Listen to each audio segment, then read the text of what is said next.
government. All we had was the right to be drafted and go kill Vietnamese. We were allowed to be cannon fodder, but we weren't allowed to say yes or no to so many things that were going on in society.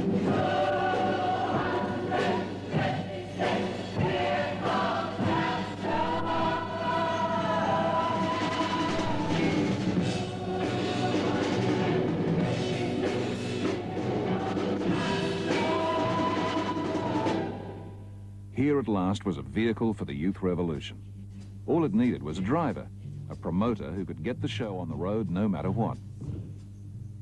The man in the middle of here is Harry M. Miller, the producer and entrepreneur. His activities fascinate the media, and someone once wrote about him that if he was given the chance, Harry Miller would promote Thursday afternoon and make it seem like Saturday night. I remember it very clearly. It was a very wonderful, clever, talented man who ran the Australian Opera called Stephen Haag. And Stephen came back from New York and he said to me, "This is the show that you just won't believe." And they're nude and it's such frontier stuff. Nobody in the world has ever seen this sort of theatre. You must get it. You must. And so he did. The nudity, the blasphemy, the sheer shock horror was a marketing goldmine.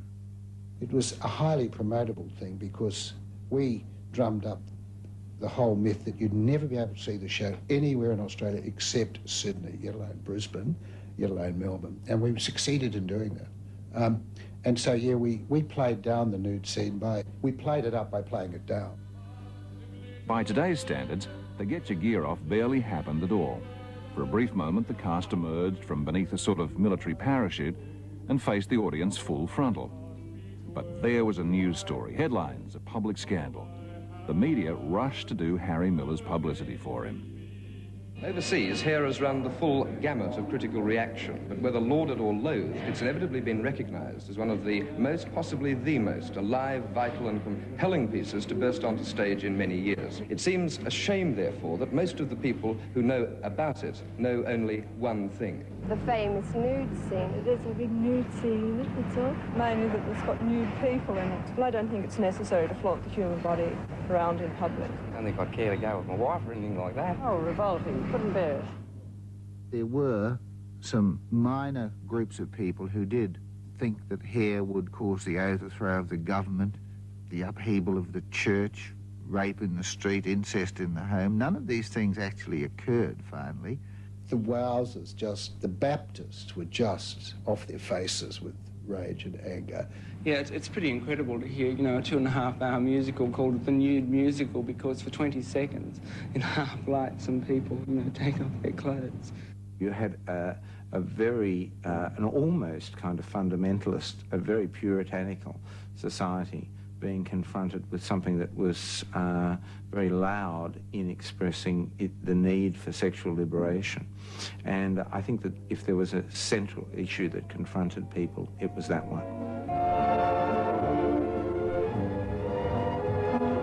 In the late 60s, politicians still protected Australians from the wickedness of the outside world. The censor's blue pencil worked overtime. Customs officers became literary critics. Novels like Lady Chatterley's Lover were banned. Art was confiscated by the police. Films were hacked to pieces or never seen at all. University student Richard Walsh and a couple of mates were sentenced to 6 months hard labour for publishing an obscene cartoon in the satirical magazine Oz. But that conviction was finally thrown out on appeal, paving the way for a more relaxed attitude to censorship.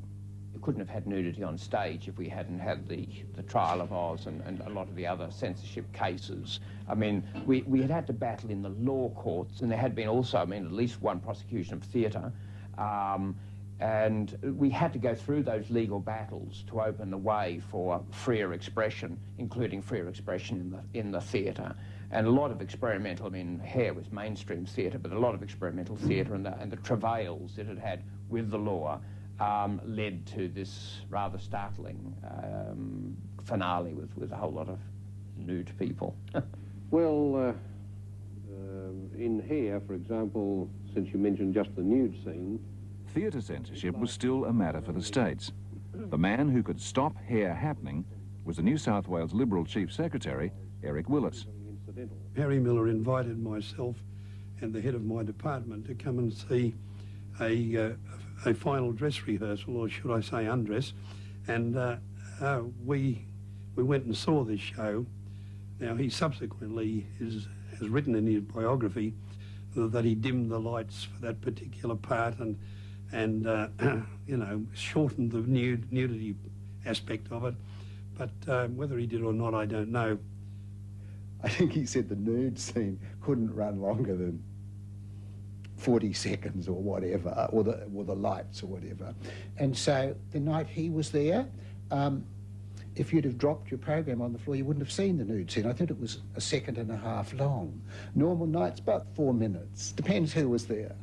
I told them it was not my kind of show, that it denigrated all of the basic standards of life that we had been reared to believe were correct. The music, in my opinion, was far too loud. The nude scene, in my opinion, was completely unnecessary. I think it was an advertising gimmick to get people to come along to it. But it was so brief that, you know, I just felt it was harmless.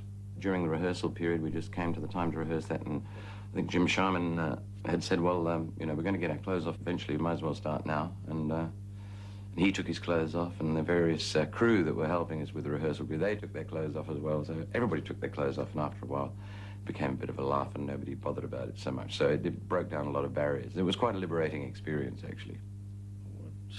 I don't know. I think they just took it on board. That's all there was to it. I mean, a lot of things were asked of them, and that was really hardly anything at all.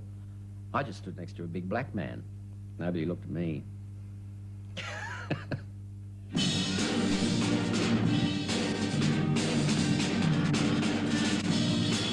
Hair began growing in Sydney in April 1969, when 750 young people auditioned for the 32 parts in the show.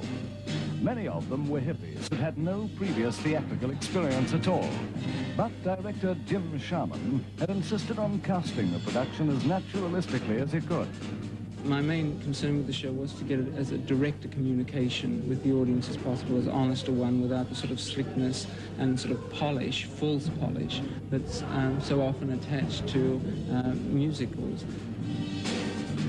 We cast a lot of people in that show, and who were on stage for the first time, and they were cast because they had something of the street savvy and something of the edge that the piece itself had. And so in that sense, it was a rawer show. It was a less, for instance, well-sung version, but it had a kind of gutsiness to it that was, I think, quite unique.